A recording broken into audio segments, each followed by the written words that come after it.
최근 브랜드 유통 시장을 한 단어로 표현하면 뭐라고 생각하세요? 치킨 게임의 상황에 놓여있다라고 표현을 하고 싶습니다. 진짜 셀러들끼리 좀 피 터지는 전쟁터 같은 느낌이긴 합니다. 마진율이 작년에 비해서 최근 좀 많이 줄어든 건 사실이에요. 하지만 그중에 실력자는 많이 없어요. 나중에 시간이 지났을 때 물건을 가지고 있는 사람이 그 시장의 가격을 설정할 수도 있는 거거든요. 브랜드 제품은 물건이 무한대로 나오지가 않습니다. 그거를 염두에 두셔야 돼요. 그래서 기본적으로 무조건 명함 하나 만드세요. 명함 들고 가셔서 어떤 브랜드든 직접 발로 뛰면 이 흐름을 봐야 됩니다. 지금 이 영상 보신 분들은 엉덩이 좀 제발 떼세요. 여러분들 실력이 안 됩니다.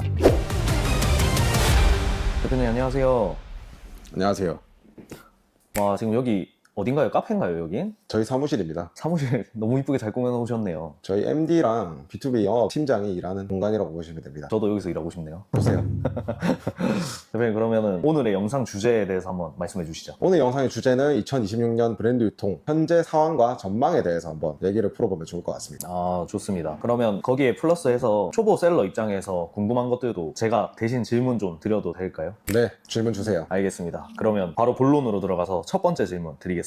최근 브랜드 유통 시장을 한 단어로 표현하면 뭐라고 생각하세요? 치킨 게임의 상황에 놓여있다라고 표현을 하고 싶습니다. 요즘 전체적으로 전쟁 이슈도 있고 환율도 1,500원까지 넘어가고 있는 상황에다가 전체적으로 경기가 좋지 못한 상황에 있다고 생각을 해요. 경기가 안 좋다 보니까 결론적으로 소비 심리도 위축될 수밖에 없고요. 그래서 사람들이 잘 안 사요. 잘 안 사다 보니까 이제는 셀러들끼리의 경쟁이 과열됐다고 생각을 해요.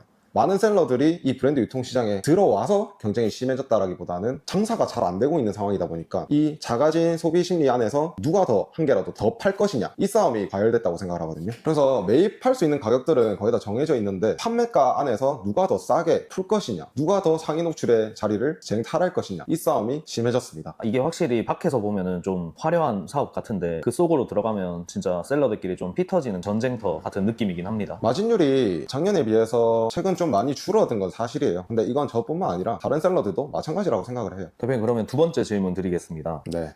과거에 셀러들이 하고 있던 그런 방식이 있을 건데 현재에서 바라봤을 때 가장 먼저 버려야 할 구시대적 그런 방법이 있을까요? 지금 생각이 드는 방법은 대량 등록이라고 생각을 해요. 대량 등록은 브랜드 유통이라는 사업 개념과는 조금 거리가 있는 사업이라고 생각을 하거든요. 단순히 무신사나 SSG 이런 할인이 많이 들어가는 사이트에 있는 제품들을 마진을 더 올려가지고 뿌리는 것밖에 더 있나요? 그걸 과연 유통이라는 단어를 대량 등록에 대입을 할 수 있을까라는 생각이 들어요. 그래서 일단 본질적으로 대량 등록은 브랜드 유통 사업과는 조금 거리가 있다고 생각을 하고요. 또 버려야 되는 부분은 단순히 할인율이 높은 제품만을 가지고 쿠팡이나 네이버에 판매를 한다고 해서 잘 팔리는 공식은 더 이상 끝이 났습니다. 고할인이 들어간 제품이더라도 그게 과연 여러분들이 주관적으로 생각했을 때 고할인인지 아니면 객관적으로 봤을 때 고할인인지를 따져봐야 되는 부분인 것도 사실이거든요. 아, 근데 대표님 말씀 다 맞는 것 같아요. 요즘 대량 등록하는 셀러들 계정 다 날라가고 막 그런 사례들이 엄청 많더라고요. 온라인 소싱도 아까 말씀드렸다시피 단순하게 저렴하다고 해서 매입을 하는 게 아니고 나오는 평균 가격대가 있어요. 근데 그 평균 가격대를 내가 알려면은 이 사업을 1년 정도에서는 알 수가 없어요. 2년, 3년 그 제품을 실제로 판매를 해보면서 가격에 대한 데이터를 수집해서 가지고 있어야 됩니다. 그래야 특정 가격이 나왔을 때 이거는 무조건 사야 된다, 사면 안 된다 라는 확신을 가지고 플레이를 할 수가 있거든요.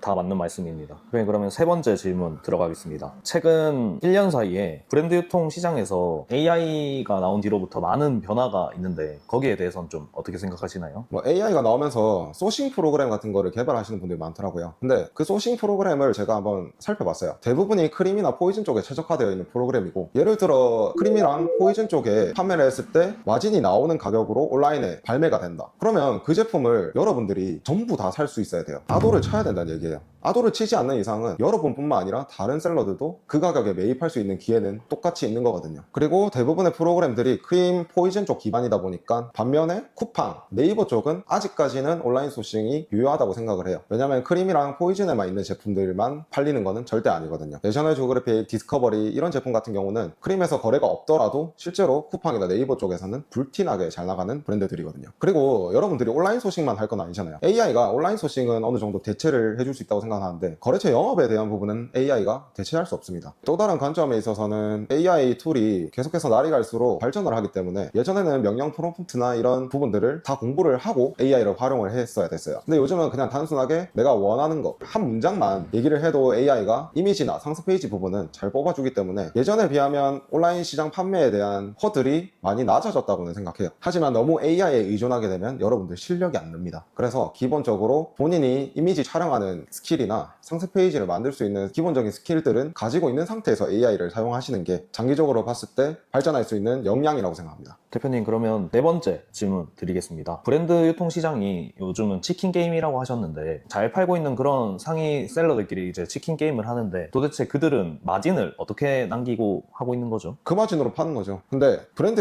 유통에 있어서 제품 판매가에 대한 경쟁도 생각을 해야 되지만 공급도 같이 생각을 해야 돼요. 결국에는 한 셀러가 그 제품에 대한 모든 공급을 가져갈 수는 없거든요. 자금적으로도 대부분이 개인 셀러다 보니까 한계가 있을 것이고, 그 개인 셀러들 간에 누가 더 많은 물건을 가지고 있느냐 싸움이 되는 거죠. 그래서 처음에는 마진율이 조금 저조할 수 있다 하더라도 나중에 시간이 지났을 때 물건을 가지고 있는 사람이 그 시장의 가격을 설정할 수도 있는 거거든요. 브랜드 제품은 물건이 무한대로 나오지가 않습니다. 그거를 염두에 두셔야 돼요. 알겠습니다. 대표님, 그러면 다음 질문 드리겠습니다. 소자본으로 시작하는 셀러들이 이것으로는 절대 시작하지 말아야 할 품목, 아니면 뭐 종류, 카테고리 뭐 이런 게 있을까요? 그게 딱 정해져 있다고는 할 수가 없고요. 제가 항상 유튜브에서 누누이 강조하는 플랫폼 하나가 있어요. 바로 크림입니다. 지금은 이제 추가적으로 포이즌도 같이 넣어서 말씀을 드릴게요. 우리가 인기 품목 같은 경우는 기본적으로 크림이나 포이즌 쪽에 꾸준하게 계속해서 거래가 되고 있는 편이에요. 그래서 쿠팡이나 네이버 쪽 판매를 계획하시는 분들이라면 아무 제품이나 소싱하지 마시고 그래도 최소한 크림이나 포이즌 쪽에 거래가 되고 있는 제품 위주로 소싱을 해서 판매를 하시면 조금 더 리스크 조절을 하실 수가 있을 거예요. 예를 들어 쿠팡이나 네이버 쪽에 팔았다. 근데 내 제품이 안 팔려. 그럼 크림이나 포이즌 쪽에 조금 마진을 덜 보던지 아니면 조금의 손해를 입더라도 재고 처분은 다 할 수가 있잖아요. 우선은 그런 식으로 상품을 하나하나 다 올려보시고 판매 데이터를 쌓아보시면서 조금의 실패는 여러분들이 반복해야 되는 과정들이 있기는 해요. 그러다 보면은 그런 데이터가 쌓여서 그 제품만 딱 봤을 때 이거는 쿠팡, 네이버 무조건 팔릴 거야 하는 제품들을 픽할 수 있는 실력에 도달할 수도 있을 것 같습니다. 알겠습니다. 네.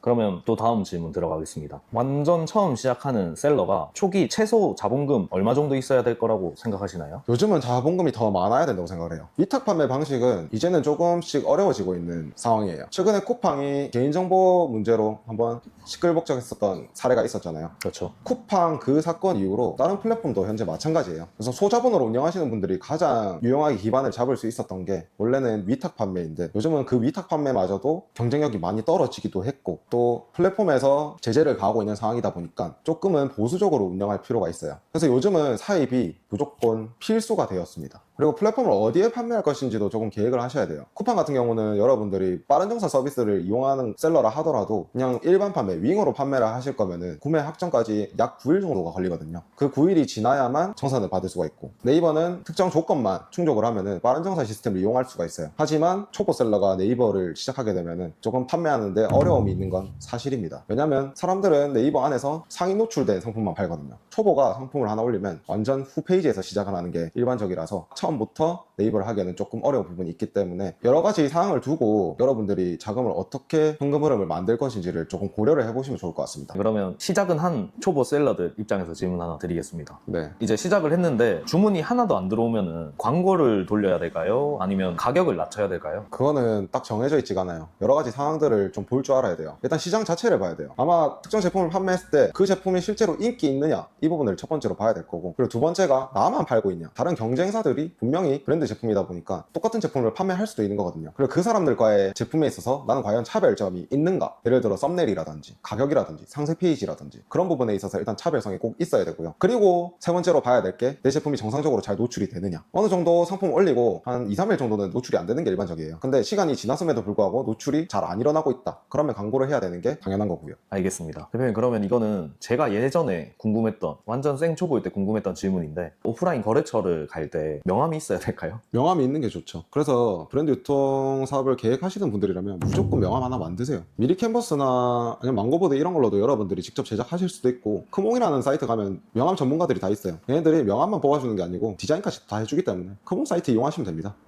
알겠습니다. 그럼 이것도 제가 또 생초보일 때 궁금했던 질문인데, 네. 첫 시작 상품을 어떻게 정하면 좋을까요? 아까도 설명드렸다시피 최대한 크림이나 포이즌 쪽에 거래가 일어나고 있는 상품으로 정하시면 제일 안전할 것 같습니다. 그래서 제가 항상 초보 셀러들한테 하는 얘기가 있어요. 크림에 한 번만이라도 판매를 해봐라. 일단 이게 팔린다는 걸 알면은 제품 소싱을 진입하기가 굉장히 쉬워지거든요. 네, 알겠습니다. 대표님, 그러면 마지막 질문 이제 드리겠습니다.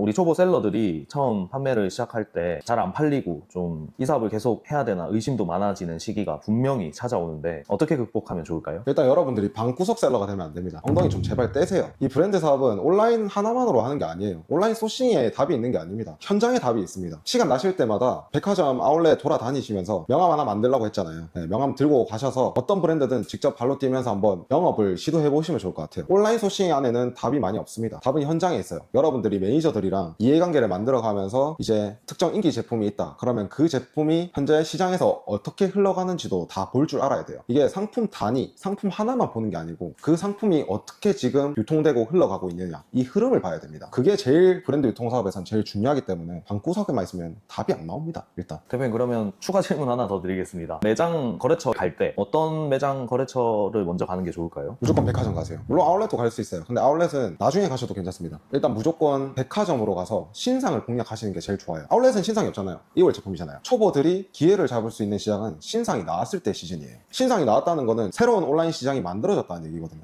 그래서 그 신상을 공략하려면 여러분들이 백화점을 다니셔야 되고, 백화점 안에서도 처음부터 나이키, 아디다스 이런 매장을 공략하지 마시고 조금은 초보들이 쉽게 접근할 수 있는 K 브랜드 위주로 가보시는 것도 저는 방법이라고 생각해요. 그리고 너무 매출이 높은 매장에 가버리면은 여러분들을 조금 무시할 수도 있어요. 왜냐면 여러분들이 처음부터 거래처를 뚫었다고 해서 대량 구매를 할 수 있는 조건이 되는 게 아니잖아요. 그래서 물건이 많이 없는 작은 매장이더라도 소소하게 여러분들이 판매할 수 있게 조금 작은 규모의 백화점을 가보는 것도 저는 방법이라고 생각합니다. 혹시 백화점 종류는 상관없는 거죠? 없습니다. 여러분들 주변에 있는 그냥 백화점 전부 다 가보시면 될 것 같습니다. 그냥 메인만 가셔도 돼요. 신세계, 롯데, 현대 이 세 개 메인만 가셔도 괜찮습니다. 알겠습니다. 브랜드 유통의 정답은 온라인에 없습니다. 현장에 있다고 한 번 더 제가 강조드립니다. 지금 이 영상 보신 분들은 방구석에 앉아만 있지 마시고 지금 당장 밖으로 나가십시오.